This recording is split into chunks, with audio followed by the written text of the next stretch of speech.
ईश्वरा गुरु साक्षात परब्रह्म तस्मै श्री ओम गुरुवे नमः। आता अभिनव वाग्विलासिनी जे चातुर्यार्थ कला कामिनी ते शारदा विश्वमोहिनी नमिनी मिया मदरदयी सद्गुरुजेने तारिला संसार पुरू म्हणून विशेष अत्यादरू विवेकावरी विठाला विठाला।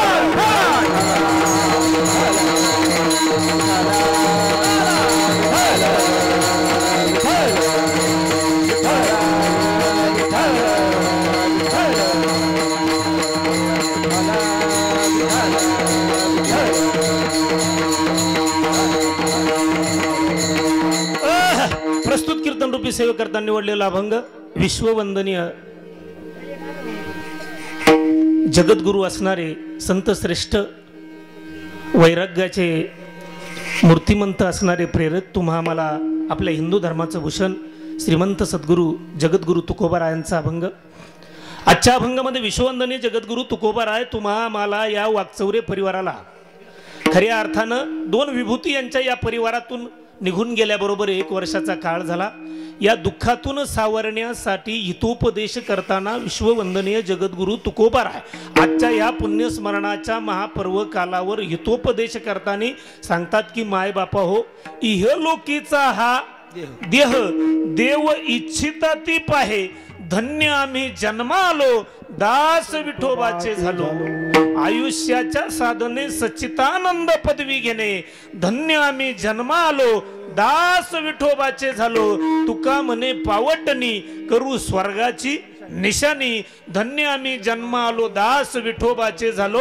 भगवान परमात्म्याने तुम्हा आम्हाला जो हा देह दिलाय तो विनामूल्य दिला आणि या देहाची इच्छा 33 कोटी देव सुद्धा करतात, कारण याच देहाने भगवान परमात्म्याचं नामस्मरण करता येतं, स्वस्वरूपाची प्राप्ती करता येते, साधना करता येते, पुण्य कर्म कमावता येतं। म्हणून या देहाची प्राप्ती भगवान परमात्म्याच्या कृपा आशीर्वादाने माता पित्यांच्या माध्यमातून तुम्हा आम्हाला झाली आणि याच देहाने नामस्मरण करून स्वस्वरूपाची प्राप्ती होते। म्हणून इहलोकीचा हा देह देव इच्छिता ती पाये, धन्य आम्ही जन्मालो दास विठोबाचे झालो। हा झाला सरळ सरळ भावार्थ विठाला विठाला।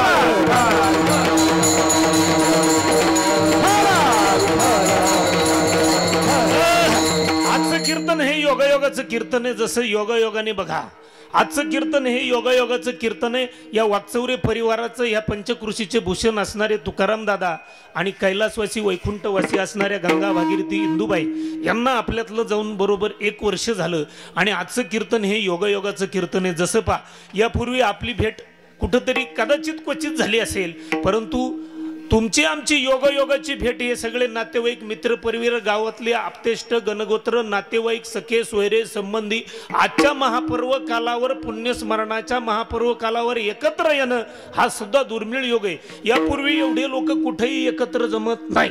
2 वर्षात तर कुणी काही एकत्र आलं नाही। भाऊ सुद्धा भावाला भेटला नाही। जी समजा नवरा बायको गावाला गेलेत, बायको तिकडे राहिली, नवरा इकडे राहिला, पोर कॉलेजला राहिलं, काहींची वर्ष 6 महिने भेट सुद्धा झाली नाही।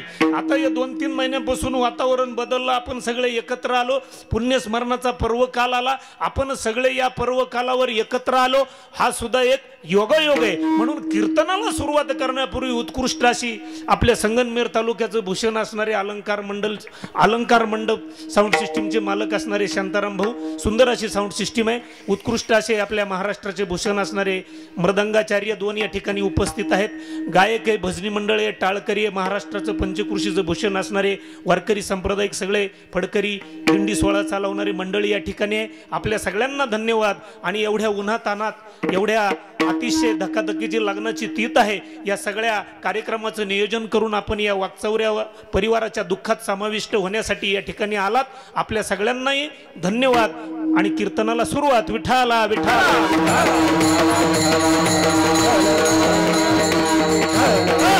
आजचं कीर्तन हे योगायोगाचं कीर्तन आहे। आजचं कीर्तन हे योगायोगाचं कीर्तन आहे। जसं प्रत्येक गोष्टीला योग लागतो, जसं पा योगायोगाने भारताचे मुख्यमंत्री नरेंद्र का देवेंद्र मुख्यमंत्री देवेंद्र म्हणजे तुम्ही जागे आहेत। योगायोगाने भारताचे पंतप्रधान नरेंद्र महाराष्ट्राचे माजी मुख्यमंत्री देवेंद्र, नाथांचे एकनाथ मच्छिंद्र, भारतीय क्रिकेट टीमचे माजी कॅप्टन महेंद्र, देवांचे राजे देवराज इंद्र आणि तुमच्या गावात कीर्तनाला पुण्यस्मरणाला रवींद्र. हा एक दुर्मिळ योग आहे. तुमची माझी आज भेट झाली. खऱ्या अर्थाने आपण सगळ्यांनी या दुःखामध्ये सहभागी आहोत. आई बाबांना आपण भावपूर्ण आदरांजली श्रद्धांजली व्यक्त करणार आहोत. परंतु त्यापैकी कीर्तन आज कोणासाठी आहे? काही लोकांच्या डोक्यात खटका आहे. या लोकांनी एवढा कष्ट घेतले, मेहनत घेतले, एवढा मोठा मंडप टाकलाय, अन्नदानाचं काम आहे.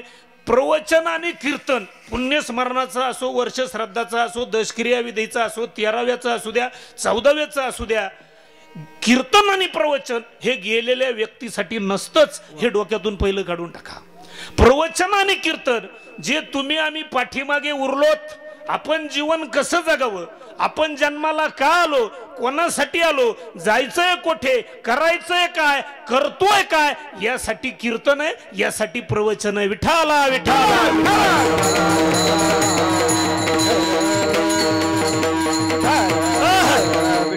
मग इहलोकीचा हा देव. कीर्तनाला सुरुवात झाली. थोडं किचकट चिंतन आहे. सगळ्यांनी इकडे बारकाई नाही का, अजिबात इकडे तिकडे लक्ष देऊ नका. कीर्तन पुण्य स्मरणाचे आहे. मग कीर्तनाला सुरुवात करण्यापूर्वी काही लोक ह्या गावात जन्माला आलेत, काही लोक संगमनेरला जन्माला आलेत, काही लोक महाराष्ट्रातल्या विविध जिल्ह्यामध्ये, विविध तालुक्यामध्ये, विविध गावात, वेगवेगळ्या प्रांतात जन्माला आले. मग मला सांगा, तुमचा माझा जन्म हिंदू धर्मात झाला, भारतात झाला, त्यातल्या त्यात महाराष्ट्रात संतांच्या भूमीत झाला. मग भगवान परमात्म्याने तुम्हा आम्हाला जन्माला घातलं का डायरेक्ट आपण स्वर्गातून आलो, डायरेक्ट कैलासातून आलो का, डायरेक्ट वैकुंठातून आलो का, जमिनीतून निघालो का? कोणाच्या तरी माध्यमातून आपण जन्माला आलो. ते माध्यम आहे आई वडिलांचं. मग आजच पुण्यस्मरण या वाकचौरे परिवाराच्या वतीनं आई वडिलांचं आहे.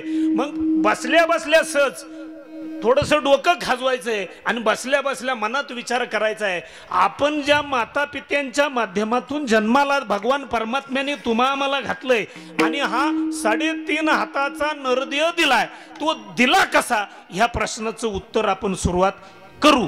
मग इथे बसल्या बसल्या प्रत्येकाने आपलं थोडं डोकं खाजवायचंय आणि विचार करायचा आहे की भगवान परमात्म्याने तुम्हा आम्हाला संतांच्या भूमीमध्ये आदिशक्ती संतू मातेच्या पुण्यभूमीच्या पवित्र कुशीमध्ये जन्माला घातलं. मग जन्माला घातल्यानंतर आपण जन्माला का आलो?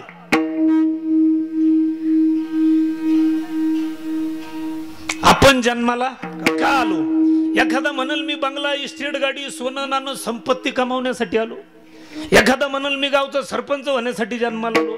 एखादा म्हणेल मी झेडपी पंचायत समिती आमदार होण्यासाठी जन्माला आलो. एखादा म्हणेल मी मंत्री होण्यासाठी जन्माला आलो. एखादा म्हणेल मी मुख्यमंत्रीसाठी जन्माला आलो. कितीही पदावर गेला, आनंदाची प्राप्ती का नाही? सरपंच झाला 5 वर्ष, आमदार झाला 5 वर्ष, काम चांगला केला 10 वर्ष, पुढे काम चांगलं केला, मंत्री झाला, आमदार खासदार झाला, पंतप्रधान झाला, राष्ट्रपती झाला. मग आपला जन्म कशासाठी आहे? एखादा म्हणेल 5-50 एकर जमीन घेण्यासाठी आपला जन्म आहे. एखादा इकडच्या माझ्या मावश्या म्हणतील 5-50 तोळ सोनं कमावलं, लय प्रॉपर्टी कमावली, 10 कोटीचा बंगला बांधला, गावात भाऊबंधांची जिरवली, त्यासाठी माझा जन्म आहे.